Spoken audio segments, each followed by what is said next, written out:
Rectangular hyperbola में वो chord bisected at given point वाला टॉपिक देख लिया था। नेक्स्ट टेंजेंट नॉर्मल देखना है अभी। ठीक है, इस रिजल्ट को याद रखना। नेक्स्ट टेंजेंट एट पॉइंट हो गया हमारा सी टी, और मतलब वही x1 y1, चलो ना, p ऑफ x1 y1 जो कि हाइपरबोला के ऊपर होगा। जैसे कि हमारा ये हमने बोला है, इस तरह से बनेगा कर्व। कोई भी ब्रांच पे कहीं भी पॉइंट ले लो आप, जैसे कि यहाँ पे पॉइंट लिया तो उस पॉइंट पे टेंजेंट कुछ ऐसे ड्रॉ किया जाएगा। ये p ऑफ x1 y1 मान लिया, p कहीं भी हो सकता है, ये वाली ब्रांच पे कहीं भी, या ये वाली ब्रांच पे भी कहीं भी हो सकता है। p जो है इस पे लाई कर रहे हैं, X Y is equal to C square. ठीक है भाई। अब दूसरा क्या है, यहाँ पे मुझे ये पी पॉइंट पे जो टेंजेंट है उसका ये इक्वेशन निकालना है। तो उसके लिए तो simple d is equal to 0 होता है, और d हमने अभी लिखना सीखा है chord bisected at given point में। सो t में क्या होगा, X Y one plus Y X one. पहले तो सब कुछ यहाँ पे कर्व बनाएंगे, पहले तो X Y minus C square is equal to 0। जो कर्व का जो इक्वेशन उसमें एक्स वाई की जगह X Y one plus Y X one divided by 2 put करेंगे, और बाकी सब कुछ as it is minus C square बराबर 0। 2 को उधर भेज दो, तो X Y one plus Y X one is equal to 2 C square, minus C square और 2 दोनों उधर भेज दिए। हाँ तो ठीक है, ऐसा कुछ आ गया, X Y one plus Y X one is equal to 2 C square. अब P जो है कर्व के ऊपर लाई कर, ये इस फॉर्मेट में भी याद कर सकते हैं आप टेंजेंट का इक्वेशन। लेकिन अब यहाँ पे एक जो है एक थोड़ा कॉन्सेप्ट बन रहा है यहाँ पे। देखो P जो है, P पॉइंट जो है X Y is equal to C square पर लाई कर रहा है, यानी कि X one Y one is equal to C square होगा। P के कोऑर्डिनेट्स, P पॉइंट के कोऑर्डिनेट्स ये कर्व के इक्वेशन को सेटिस्फाई करेंगे।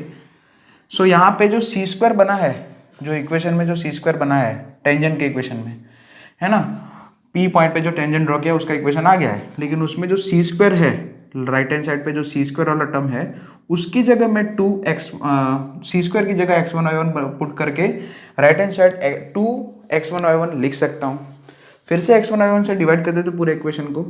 सो X by X one plus Y by Y one is equal to 2। अब ध्यान से अगर याद करो तो प्रीवियस मेरे वीडियो में मैंने chord bisected at given point का इक्वेशन निकाला था, t is equal to S one करके, तब भी यही फॉर्म आया था, है ना। फॉर्म दोनों में सेम ही आ रहा है ना, दोनों का फॉर्मेट सेम है। लेकिन यहाँ पे और उसमें थोड़ा अलग है।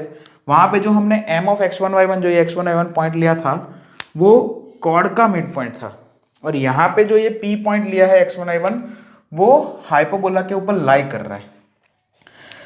दोनों का रिप्रेजेंटेशन भले ही एक जैसा मिल रहा है मुझे, है ना, दिख भले ही एक जैसे लग रहे दोनों इक्वेशन। आप देख लो कॉर्ड बाइसेक्टेड गिवन पॉइंट का इक्वेशन भी यही आ रहा था, लेकिन दोनों जो इन्फॉर्मेशन अलग अलग चीज की दे रहे। पहला वाला जो इक्वेशन है उसमें m जो है कहीं होगा यहाँ पे, ऐसे ये एरिया में होगा या ये एरिया में होगा, तो chord bisected at given point. और यहाँ पे जो P पॉइंट है इस वाली थियोरी में टेंजेंट की बात कर रहे हैं, तो P पॉइंट जो x1 y1 इधर लिया गया है इस थियोरी में, ये वाले कॉन्सेप्ट में, वो P पॉइंट हाइपरबोला के ऊपर लाई कर रहा है। ठीक है, तो बस यहाँ पे थोड़ा डिफरेंस है। ठीक है, अच्छा पैरामेट्रिक फॉर्म में भी लिख लेते हैं। P के कोऑर्डिनेट्स सी टी कमा सी बाई टी लिख लो। तो यहाँ पे x1 की जगह सी टी पुट करो, यानी कि C T X by C T plus C by T, यानी कि T Y by C is equal to 2। C denominator में है देखो, उससे यहाँ पे कॉमन निकल के ऊपर ले लिया। सो एक्स बाई टी उधर राइट हैंड साइड भेज दिया, तो X by T plus T Y is equal to 2c। ये हो गया पैरामेट्रिक फॉर्म, बराबर है। This is the parametric form लिखते हैं हम, है ना। और यहाँ पे एक कॉन्सेप्ट, जैसे कि यहाँ पे पैरामेट्रिक फॉर्म में यहाँ से अगर आप स्लोप निकालोगे, है ना, slope of tangent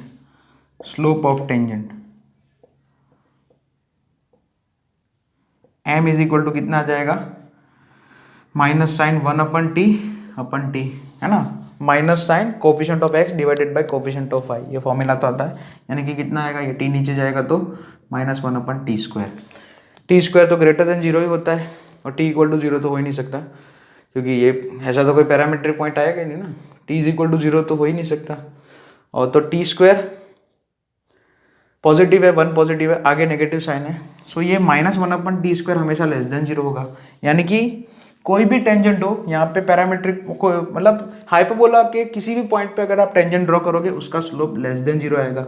less than 0 मतलब वो हमेशा ऑब्ट्यूज एंगल ही बनाएगा एक्स एक्सिस की, मतलब उसका स्लोप एंगल ऑब्ट्यूज एंगल होगा, ऐसा मैं बोलना चाह रहा हूँ, है ना। टेंजेंट का कोई भी पॉइंट पे यहाँ पे xy = c², रेक्टेंगुलर हाइपरबोला के किसी भी पॉइंट पे अगर आप टेंजेंट ड्रॉ करोगे, आप देख सकते हो किसी भी पॉइंट पे ड्रॉ करोगे आपको थीटा हमेशा ऑब्ट्यूज एंगल ही मिलेगा। कौन सा थीटा? थीटा मतलब स्लोप एंगल ऑफ टेंजेंट, ठीक है। तो वो लिखना चाहो तो लिख सकते हो। नेक्स्ट है हमारा नॉर्मल। अब नॉर्मल की बात इसी को देख के करेंगे, है ना, सिंपल से। नॉर्मल, इक्वेशन ऑफ नॉर्मल, सबसे पहले x1 y1 फॉर्म में ना लिखो, डायरेक्ट ही लिखो तो भी चलेगा। नॉर्मल का इक्वेशन जो है हम पैरामेट्रिक फॉर्म में लिख लेंगे सीधा। तो ये टेंजेंट का स्लोप आ गया, टेंजेंट का स्लोप क्या आया, -1/t²। अब डायग्राम यही रहने दे और P पॉइंट पे ही, और P पॉइंट अब x1 y1 x2 y2 की, वो x1 y1 की बात करना चाहो तो भी कर सकते हो वैसे, लेकिन उससे कोई मतलब नहीं, हम पैरामेट्रिक फॉर्म में सीधा लिखते हैं। तो ये टेंजेंट तो ये गया, टेंजेंट तो इक्वेशन लिख लिया है। अब P पॉइंट पे नॉर्मल का इक्वेशन लिखना है। P हम CT, c/t, x1 y1 नहीं लिख रहे हैं, तो नॉर्मल का इक्वेशन के लिए हम क्या करेंगे, नॉर्मल का टेंजेंट निकाल देंगे, सॉरी स्लोप निकाल देंगे टेंजेंट की स्लोप से। सो P पॉइंट पे जो टेंजेंट है उसका स्लोप -1/t² है। बोलो नॉर्मल और टेंजेंट तो आपस में परपेंडिकुलर होते हैं, सो नॉर्मल का स्लोप कितना आ जाएगा, t², रेसिप्रोकल और ऑपोजिट। तो नॉर्मल जो है उसका स्लोप आ गया t², और एक पॉइंट तो पता ही है, सो स्लोप पॉइंट फॉर्म लगा दो, y - c/t = 1/t² into x - ct, ठीक है। तो ये नॉर्मल का इक्वेशन ऐसे बनेगा। इसको और लिखना चाहो तो क्या लिखेंगे इसमें, यहाँ पे ये t y मल्टीप्लाई कर दो, अरे t², स्लोप t²। अब यहाँ पे ये थोड़ा सा एलसीएम ले लो, जैसे तो इसमें भी आंसर लिख सकते हैं लेकिन यहाँ पे एलसीएम ले लेते हैं। सो टी वाई, क्योंकि यहाँ पे डिनोमीटर में कुछ नहीं है, टी वाई माइनस सी, और वो यहाँ पे जो टी आएगा उसको इधर भेज दिया, T cube into X minus C T. T cube multiply करके लिखना चाहो तो लिख सकते हो। ओके, ठीक है। तो ये आ गया normal at P, parametric form में, वो भी T Y minus C is equal to T cube into X minus C T. Tangent क्या था, X by T plus T Y is equal to 2c। यहाँ पे नॉर्मल आ गया। अब मान लिया नॉर्मल, फिर से वही बात। अच्छा, टेंजेंट का इक्वेशन क्या था, फिर से वही, यहाँ पे टेंजेंट का इक्वेशन जो था एक्स बाई टी, उसमें भी एनालिसिस कर सकते हो, plus T Y is equal to 2c। मान लिया टेंजेंट कोई फिक्स पॉइंट एच कमा के में से पास कर रहा है, तो यहाँ पे टी में क्वाड्रेटिक इक्वेशन आएगा, यानी कि आप बाहर के पॉइंट से इसमें भी रेक्टेंगुलर हाइपरबोला पे भी दो टेंजेंट ड्रॉ कर सकते हैं। अब नॉर्मल में भी ये चीज़ करते हैं कि इफ़ नॉर्मल, ये नॉर्मल पासिस थ्रू, ये वाली थियोरी बहुत टाइम से हम करते आ रहे हैं, passes through point P of H के, पी तो यूज़ कर दिया, खाली ऐसे लिखो एच के, पासिस थ्रू पॉइंट एच के। तो ये पॉइंट के कोऑर्डिनेट इसको सेटिस्फाई करेंगे। मान लिया ये नॉर्मल कहीं जाके क्यू ऑफ एच के में से पास कर रहा है, ठीक है, तो एच के सेटिस्फाई करेगा यहाँ पे, यानी कि T K minus C is equal to X T cube into bracket H minus C T. अब थोड़ा सिंप्लीफाई करो तो आपको कुछ इक्वेशन मिलेगा, जैसे कि T K minus C is equal to T cube H minus C T raise to 4। तो यहाँ पे देखो टी की, यहाँ पे देखो बाई क्वाड्रेटिक मिल रहा है मुझे, टी एक कोई भी कैंसिल नहीं है, यहाँ पे थोड़ा अच्छे से लिखे तो C T raise to 4 minus H T cube plus K T minus C बराबर 0। मुझे टी में एक बाइक्वाड्रेटिक इक्वेशन मिला, यानी कि अब बाइक्वाड्रेटिक है इसलिए बाइक्वाड्रेटिक इक्वेशन के 4 रूट आते हैं, T1, T2, T3, T4। इसका मतलब ये हुआ H, K पॉइंट में से हम मैक्सिमम 4 नॉर्मल्स ड्रॉ कर सकते हैं। H, K पॉइंट जो है कहीं ऐसे होगा बाहर, उस पॉइंट में से हम 4 नॉर्मल्स ड्रॉ कर सकते हैं ऐसे, 1 2 3, ये 3 तो हो गए और चौथा कहीं ऐसे ही हो गया, ऐसे ही T1, T2, T3, T4। तो ऐसे 4 को नॉर्मल पॉइंट्स आ जाएंगे। ठीक है, ये पता है को नॉर्मल पॉइंट्स की थियरी कि अगर हाइपोबोला या कोई भी कर्व पे, या हाइपोबोला की बात है तो हाइपोबोला पे 4 पॉइंट पे हम नॉर्मल बनाते हैं, तो वो चारों नॉर्मल किसी एक पॉइंट में से, यानी कि कॉन्करेंट होते हैं, है ना, यानी कि ये चारों नॉर्मल किसी एक पॉइंट पे इंटरसेक्ट करते हैं। तो वो जो 4 पॉइंट पे आपने नॉर्मल्स ड्रॉ किए हैं, उन चारों पॉइंट्स को क्या बोलते हैं, कोनॉर्मल पॉइंट्स। यानी कि यहाँ पे 4 कोनॉर्मल पॉइंट्स आएंगे। पैराबोला में 3 आते थे, याद करो। ओके, तो ये एक चीज़ हो गई।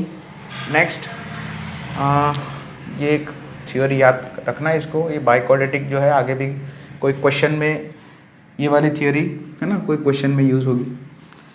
ठीक है, उसका भी एक है ना क्वेश्चन कराऊंगा जो कि मेंस में इम्पोर्टेंट नहीं है। ओके तो अब आगे बढ़ते हैं। Next normal yes, other end of normal cord. जैसे यस, नॉर्मल कॉर्ड की बात है, अदर एंड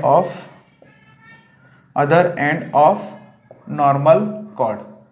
नॉर्मल कॉर्ड का दूसरा एंड पॉइंट, मतलब नॉर्मल आपने ड्रॉ किया है किसी भी पॉइंट पे, वो हाइपोबोला को अगेन कट कर रहा है। ठीक है, तो वो जो दूसरा पॉइंट है, दूसरा एंड पॉइंट है नॉर्मल कॉर्ड का, वो हमें ढूंढना है। जैसे मान लिया ये P पॉइंट पे, P ऑफ मान लिया T1 है, उस पर नॉर्मल बनाते हैं, तो वो जो है मान लिया Q ऑफ T2 पे कट कर रहा है, मान लिया वापस नॉर्मल को वापस हाइपोबोला को Q ऑफ T2 पे कट कर रहा है। ठीक है क्लियर।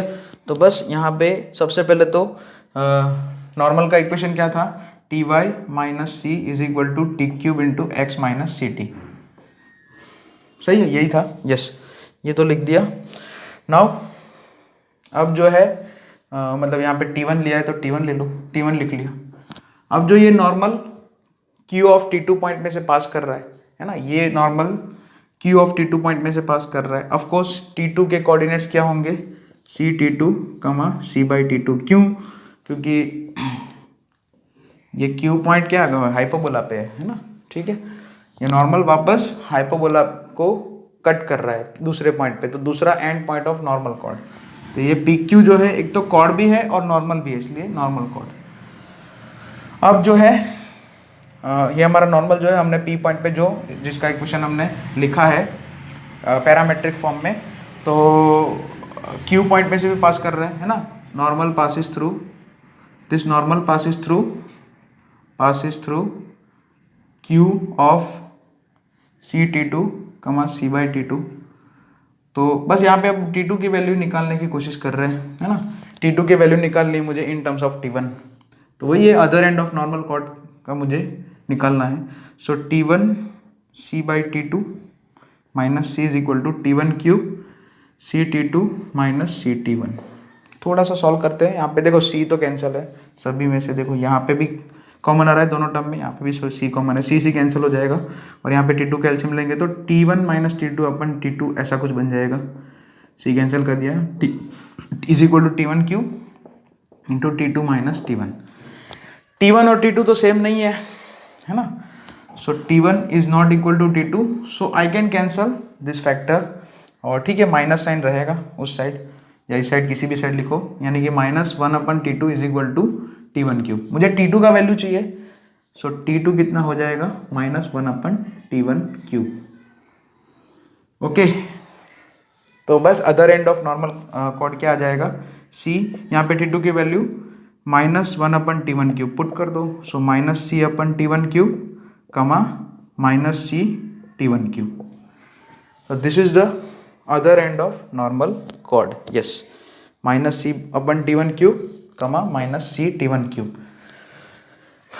Done, okay. और ये लिख लेना इसको अच्छे से।